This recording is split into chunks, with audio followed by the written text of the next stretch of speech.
Peristiwa kebangsaan dan masa penjajahan.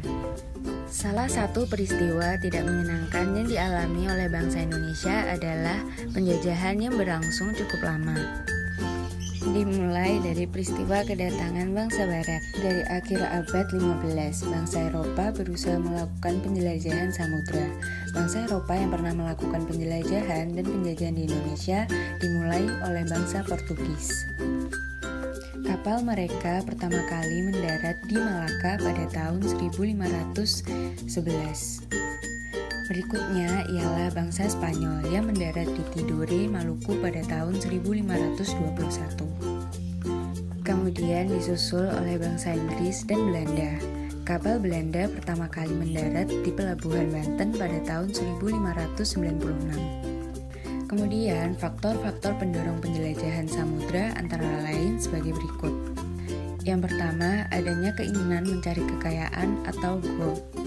Yang kedua, adanya keinginan menyebarkan agama atau gospel. Yang ketiga, adanya keinginan mencari kejayaan atau glory. Setelah berhasil menguasai Indonesia, pemerintah Inggris kemudian mengangkat Thomas Stamford Raffles sebagai Letnan Gubernur di Indonesia. Raffles memulai tugasnya pada tanggal 19 Oktober 1811. Pada tahun 1595, Belanda berangkat dari Eropa di bawah pimpinan Cornelis de Houtman dan sampai di Indonesia pada tahun 1596 dengan mendarat di Banten.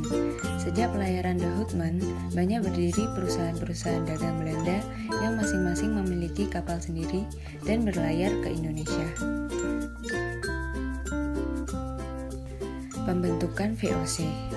Pedagang Belanda dengan didukung oleh pemerintahannya membentuk kongsi dagang yang bernama VOC pada tanggal 20 Maret 1602. Tujuan VOC di Indonesia antara lain sebagai berikut. Yang pertama, menguasai pelabuhan-pelabuhan penting. Yang kedua, menguasai kerajaan-kerajaan di Indonesia. Yang ketiga, melaksanakan monopoli perdagangan rempah-rempah.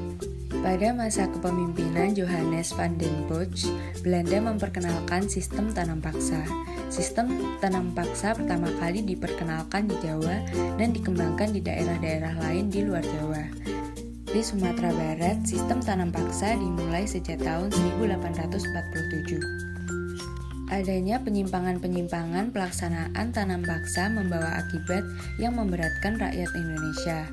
Akibatnya, penyimpangan pelaksanaan tanam paksa tersebut antara lain banyak tanah terbengkalai sehingga panen gagal, rakyat makin menderita, wabah penyakit merajalela, bahaya kelaparan melanda Cirebon dan memaksa rakyat mengungsi ke daerah lain untuk menyelamatkan diri. Kelaparan hebat juga terjadi di Grobogan yang mengakibatkan banyak kematian sehingga jumlah penduduk menurun tajam. Sekian, terima kasih.